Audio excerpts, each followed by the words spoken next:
नमस्कार साथियों, मैं आपका दोस्त रिकी पूनिया आपका अपने चैनल में हार्दिक स्वागत करता हूं, हार्दिक अभिनंदन करता हूं।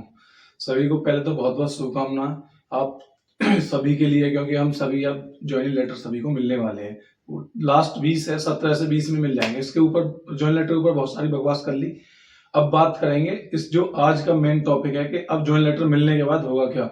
तो सबसे ज्यादा जरूरत पड़ेगी ज्वाइनिंग लेटर मिलने के बाद मेडिकल की। तो मेडिकल के जो दस्तावेज बनने हैं, जो वो डॉक्यूमेंट है, वो किस तरीके से तैयार किए जाएं। ठीक, सबसे बड़ा अब सिरदर्द यही होने वाला है, क्योंकि किसी को वैक्सीन लगी है, किसी को नहीं लगी, किसी को एक डोज लगी हुई है, किसी को दोनों डोज लगी हुई है ना, और किसी को वो नहीं लगी हुई फिर बूस्टर डोज।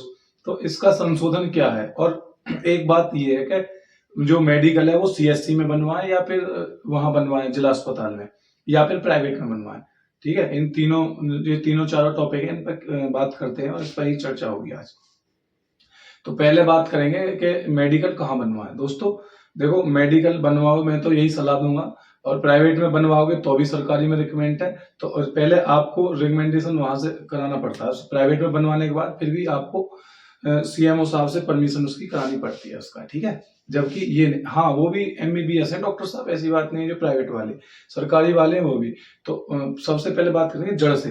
तो जड़ से बात यह है कि जो लड़के जिनके यहाँ मतलब दूर है जिला अस्पताल और उनके यहाँ सीएससी है, मतलब अपना छोटा अस्पताल है, तो वहां से बनवा लें तो बढ़िया रहेगा। वहां से भी बन जाएगा, या चलेगा नहीं चलेगा जी, या फिर वहां से नहीं चलेगा मित्र, मैं तो यही कहूंगा अगर वहां भी बना हुआ है मेडिकल फिटनेस आपका सीएससी में, तो वहां जाएं और 1 रुपए की पर्ची बनवाएं। और जो फॉर्मेट है ना, वो जो ज्वाइनिंग लेटर के साथ आपको फॉर्मेट मिल जाएगा। और जिसके जिसके पास नहीं है तो मुझे बता देना, मैसेज कर देना, मैं उसको भेज दूंगा।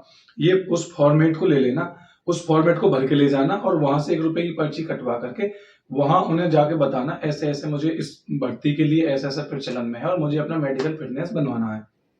ठीक है, तो वो वहां से आपका फिटनेस बना देंगे। जो सीएससी के जो हेड होते हैं वहां वो अपनी मोहर लगा के आपको दे देंगे। तो आप वहां से भी ये आपका काम कंप्लीट हो जाएगा। ठीक, बात करते हैं जिला अस्पताल की, जो सबसे मोस्ट काम है कि वहां क्या होगा। अगर जो काम वहां सीएससी में है वही काम उस तरीके से वहां कराएंगे तो कितना फायदा होगा। वहां कराएंगे तो आप पे कोई दूसरी बात ये पूछने वाला नहीं है कि आप कहाँ से हैं, कैसे है, सीएससी कहाँ है, क्या है। तो आप सबसे पहले जाएं, 1 रुपए की पर्ची कटवाएं डिस्ट्रिक्ट हॉस्पिटल में, और पर्ची कटवाने के बाद उसे डॉक्टर साहब के पास ले जाएं, और उसे जो पर्ची काटा उसे बता देना कि मेडिकल फिटनेस बनवाना। तो आपको बताएगा कि इस नंबर में वो डॉक्टर साहब बैठते हैं, वो आपको मेडिकल फिटनेस बनाकर देंगे। तो डॉक्टर साहब के पास जाएं और वहां से जाकर उन्हें बड़े विनम्रता के साथ बात करें। दादागिरी और वो बात मत करना कि जी हम दरोगा बन गए, मेडिकल बनाओ हमारा। ठीक है, जो मतलब वहां के जो डॉक्टर हैं वो भी भाई आपसे सीनियर है, नौकरी में भी और उम्र में भी। ठीक, अभी तो हमारा वो क्या नाम है, आप लोगों की अभी तो कुछ एबीसीडी कुछ भी नहीं है, तो वो तो एफ जेड तक जाने वाले हैं। तो आप वहां जाएं, बड़े प्यार से बात करें और उसे भर के दें फॉर्म को, अपना जो है उसे फॉर्मेट है उस पर भी मोहर लगवा के लाएं, और 1 रुपए का फिटनेस पर्चा बनवाएंगे, उसे पूरी पूरी रिपोर्ट लिख के देंगे उस पर, और उस पर जो सर्टिफिकेट है उस पर भी उसकी लगा के देंगे, वो प्रूफ रहेगा। और सर्टिफिकेट जो है वो वहां जमा करना पड़ेगा आपको, उसके पीछे चस्पा कर देना उसे 1 रुपए वाली पर्ची को, जो फॉर्मेट है उसके पीछे। ठीक है ना, तो वहां से डॉक्टर साहब का चल जाएगा। और अगर मान लो किसी को कोई डाउट हो तो सीएमओ साहब वहां से खुद अपना मोहर लगा करके दे देते हैं। वैसे सरकारी डॉक्टर के जो अपने डिपार्टमेंट के हेड होते हैं उनकी ही बात चल जाती है। ठीक है, अब बात करते हैं कोरोना वैक्सीन। बहुत के नहीं लगी, सबसे बड़ा सिरदर्द है ये कोरोना वैक्सीन। तो दोस्तों, कोरोना वैक्सीन का कारण ये है कि किसी ने तो 1 लगवाई है, किसी ने 2 लगवाई है, तो किसी ने बूस्टर डोज नहीं लगवाई।